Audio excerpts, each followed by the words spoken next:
On this episode of the Ask Mike Reinold Show, we talk about restoring flexibility, we talk about how we dose some of our exercises, and we talk about the advanced phases of rehabilitation and how we figure out which types of exercises to do. The Ask Mike Reinold Show. Helping people feel better, move better, and perform better.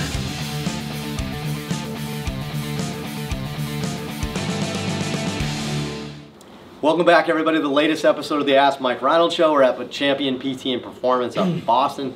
Mike Scaduto, Dan Pope, Dave Tilley, Lenny Macrina, all the physical therapy department. Do we have a department? Sure. This is the physical therapy department. We have the whole department here. I like that. Here with our special student trio that we have here. Three Musketeers. Let's go this way again. We'll go the other way again this time. We're gonna keep mixing it up though. But Shaquille O'Neal Harani, nailed it. Wow. University of Kentucky here joining us today. Drew Doobie Doobie Dudek. Say that 3 times fast. University of Belmont. Belmont University? Belmont University. We have to have a list of who's a university and who's a college. I don't know what the difference is, to be I honest. still don't understand what the difference. People tweet us every time we say that. I went to a college. Right? I went to a university. And K-Cup, Kevin Coughlin from UMass Lowell. K-Cup, take it away. Are you going to start off today? Or is Drew? Oh. I got it. Wow. See, Drew showing a little tenure. I start the episode, not K-Cup. K-Cup can reread it when we don't understand. All right. Drew Doobie Doobie Dudek, let's see it. All right, so Sam from California. I don't know where to go. I have a fairly general question for you regarding flexibility. There's a lot of information out there about the best way to improve flexibility, and it is easy to get lost in everything. Do you have any recommendations for making long-lasting changes in chronically shortened muscles, specifically with poor posture? Thank you. You got to get some shorter questions in the future. I think that would help if you get shorter questions. All right, so flexibility, and mobility, or so. How do we get long-lasting changes in flexibility? Who wants to start? Got it. Tilly. You're the exact opposite though. You don't want more flexibility, right? In your world? I mean, I've looked a lot of the literature because it's not being done, gained correctly and safely in the sport that I work in. So, good call. If you look at the broad overview of research, we're going to repeat things we said before, but there's 2 main categories. You have changing the nervous system, changing the tissue, right? And I think that when you look at all the things that are available, foam rolling, manual therapy, light stretching, these things work. They increase range of motion, but for probably different mechanisms. So regular stretching, and foam rolling and light soft tissue work is probably more neurological side, where it helps you just deal with the discomfort of stretching. Over time, you desensitize the nerves. That helps increase range of motion. On the other side of the fence, heavy eccentrics, along with consistent consistency in your programming, good strength balance of pushing to pulling, seems to help the actual tissue change. So taking all that information, you can put those things together, and I think what's been most helpful for me and many people that we work with here is that we don't take one thing and go crazy on it. You don't just foam roll, you don't just stretch. You put those things in a little bit of a circuit, right? So maybe you put 4 or 5 things together that are based off an assessment. You have a couple things that are limited, a couple things that are limited, 30 seconds to 60 seconds of foam rolling, targeted stretching, maybe some eccentrics, maybe change your technique a little bit and go through some new range of motion, and do that consistently every day rather than cranking on yourself. And I have found that's the most successful, kind of combines all the research together. I like that too. I like how you kind of said there, essentially, it's I don't want to put words in your mouth, but it's probably not going to work unless you hit this from multiple angles. Right? So what flexibility is a big word that the general public doesn't get. Everything's just a flexibility. It's I'm not flexible, or I'm too flexible, or whatever it is. But flexibility is what? I mean, is it just passive length of muscle? Is it 3 things? I mean, maybe I'm oversimplifying, because I think there's a difference between joint and soft tissue. Maybe that's one. So you have a joint hypermobility or hypomobility, which is more capsular and stuff like that, and then you have a soft tissue, which is more muscular, and then that itself could be either tone based or an actual shortening mechanical based, right? So if you think there's 3. You think to get the most flexibility, you probably need to understand that there's 3 potential mechanisms. That's why the assessment's so important. And assess those 3, right? Who else? Anybody else have any thoughts? I was just going to mention an article, and Tilly was the one who brought this up, but it's called The Relationship Between Stretching Typology and Stretching Duration, the Effects on Range of Motion. Like that. And it was in 2018, but it was a review where they just took a ton of stretching articles, and they were trying to figure out what types of stretching are best, what's the most optimal frequency, how long should hold stretches for.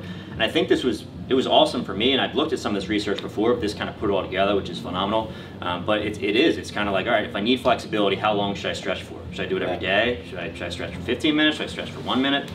This kind of put all that information together, and what they showed was, as far as stretching goes, static stretching was probably the best, so good old regular stretching gained the most range of motion, and it's between 5 and 10 minutes of total stretch time per muscle group per week. The more frequently you do it throughout the course of the week, the better. So just like Dave said, more consistently, so if you're doing it 5 or more days during the week and you accumulate about 5 to 10 total minutes, that was optimal. And if you go above that, it wasn't giving you better results. And if you were below that, it actually, some of the studies, there's no significant change. Yeah. So yeah. And when you look at, sorry to interrupt, when you look Yeah. at the mechanisms of those studies, like the like what they propose as the histology, it's pretty wild. Things that I never thought were going to happen in static stretching. I used to be way more like neurological camp-based, but they're showing some crazy stem cell collagen effects of static stretching and regular consistent work. I really think static stretching is probably creating a stimulus more by stress than by, like, I think we just start to think, oh, it's elongating. Lenny's going to jump at it. It's like elongating, but it's providing a stress. Because like I've tried to, like myself, I'm not the most flexible person in the world, and I've tried, like, you know, some routines, like some range of motion, flexibility, mobility routines that, like, you can buy off the internet and stuff, and I'm sore afterwards. You know, which is like I'm doing too much with that. So so that's super interesting. There's good papers that show that chronic stretching, like limb lengthening and like stuff like long load duration, is not only collagen, but through, don't make fun of me, through mechanotransductive pathways, changes the way the genes express collagen. So you get, it's neuromechanical? It is, right. You get stretch-induced sarcomerogenesis. Wow. Which I never thought would happen only in eccentrics. Right. So we have that, and I think that's. I guess the body doesn't know that you're doing an eccentric activity. The body just knows it's a stress. Right. And So it's it's just a stimulus. It's a stretch. Force to a tissue, stress to a tissue. Mechanotransductive neurobiomechanical stimulus. And you got to put it together. We do a little bit of everything, and I think that's the way to do it. So, all right, that's a big question. We could probably go on forever. Let's do it. Let's go number 2, Nikhil. Yep. Okay. So David from Ireland. As a physical therapist, where did you learn what dosage is enough when prescribing exercises as part of a rehab program? Like, for example, sets and reps for rotator cuff tendinopathy. All right, so I like this. So dosage one. So Mike, you're probably our most recent grad, right? Yeah. Like coming out of school, I feel like that's a big question for students, right? It's like how do you figure out like the dose, like sets and reps? Like, so what did you learn? What did you do, and how have you adapted that since you've been out now for a year? I guess, to be honest, I don't think we learned much about that in school. Don't say where you went to school. I didn't in formal classes. I think. But like, what was your attendance record? Like, did you go to every class? I feel like you just missed that class. I don't know. So I will say that my experience in working in a clinic and my experience as a personal trainer, I learned a little bit more about periodization and set rep volume prescription, stuff like that. But I would say overall, in PT school, I didn't learn a ton, and that's something I didn't feel very, very confident with coming into my first job. So that's an area I want to improve upon. But I guess back to the question is like 3 sets of 10 is like the generic answer. That's where you started, right? That's where we started. So pretty much everything. Which is probably a good basis point, right? I think every PT starts with like 2 or 3 sets of 10, right? Which is probably fine in the grand scheme of things.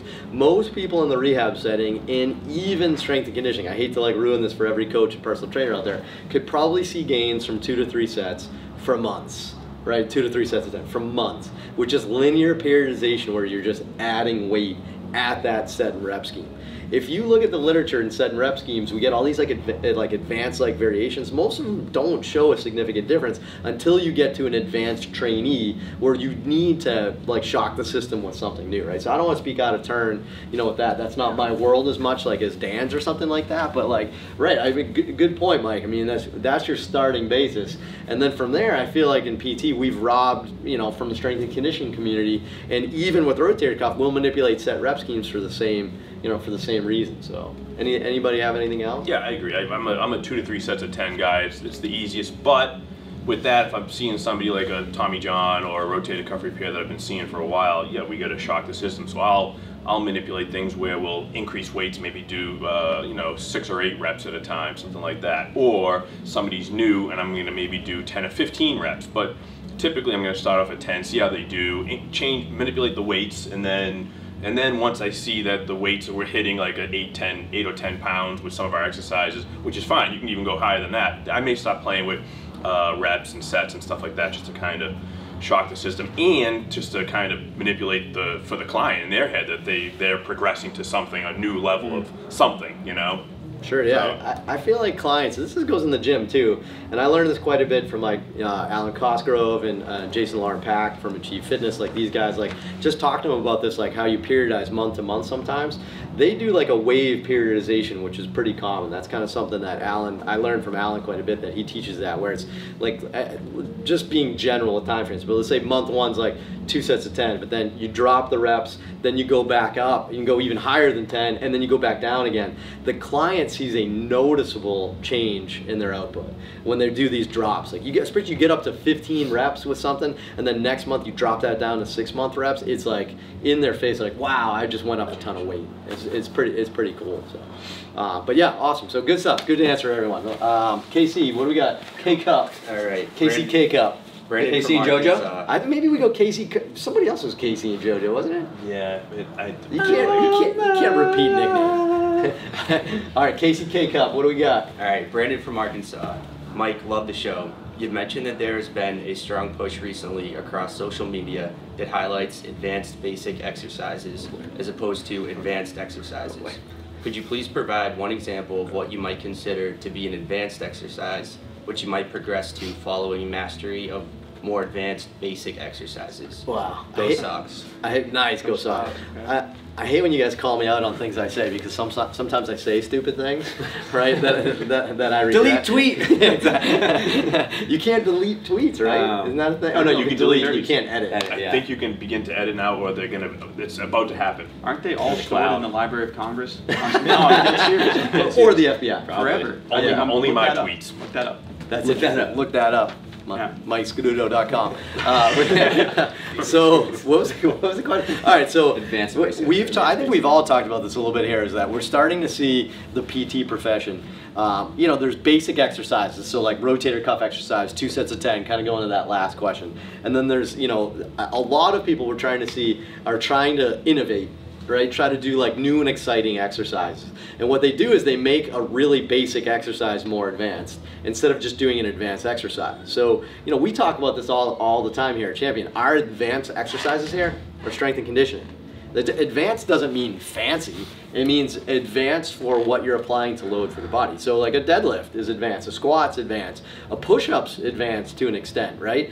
But like we have to really, if we want to bridge the gap, and we want to be more performance therapy based, right? Then it's not about just getting fancier basic exercises, creating more and more unstable surfaces with a basic exercise. It's about bridging the gap from basic to strength and conditioning. I think maybe that's the phrase we're missing. It's not basic to advanced, it's basic to strength and conditioning. And advanced is almost like phase 1B, right? Like 1A is basic rehab, 1B is advanced rehab, and then it goes into the strength and conditioning world. But man, I feel like we want to call 1B advanced, like that's the end of the game, and that's, to me, I don't know, I don't know, I don't feel good about it.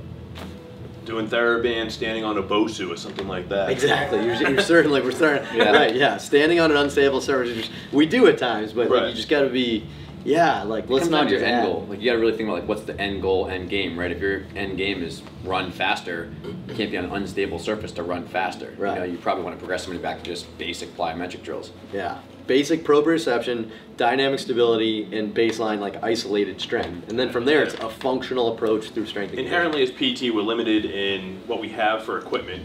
We don't have that issue here. We've invested in that. And then we also are limited in our education in higher level. So we don't know. So we're just advancing things that's our basic concept because that's all we know. And trust me, I'm guilty of that because that's what we do. It's human nature to try to just, you're in your comfort zone and you're just going to try to make it a little bit more complicated so you think it's complicated, but it's not. That's actually great. It's hard, but it's not complicated. You're advancing within your scope of knowledge. Correct. You don't realize that the real advancement is out there. So that's funny. So we've been talking about this for a while, and that's why I think we just got to eventually do it. But we just got to come down, sit down, and just get our performance system out there, our performance therapy and training system, and just get it out there. Because I think we have such a broad diversity of backgrounds here that the way we put it together, I think, could be valuable. valuable. So I apologize. We're going to get our act together. We'll get that out for you guys eventually. But I think that's the key here. And I think that's when we see things on Instagram that are just like advanced versions Just of deadlift. basic exercise. It's like, it's just, yeah, it's like Dave said, what's your goal? So awesome. Great job. Good questions, everybody. Appreciate it. Head to MikeReinold.com, click on that podcast link, and there's a form you can fill out to ask us questions. Anything you guys want to talk about, and please go to iTunes, Spotify, rate, review, subscribe so we can keep doing these awesome episodes, and we'll see you on the next episode. I said episode like 4 times in the same sentence. But nobody listens to these to the end, so thank you.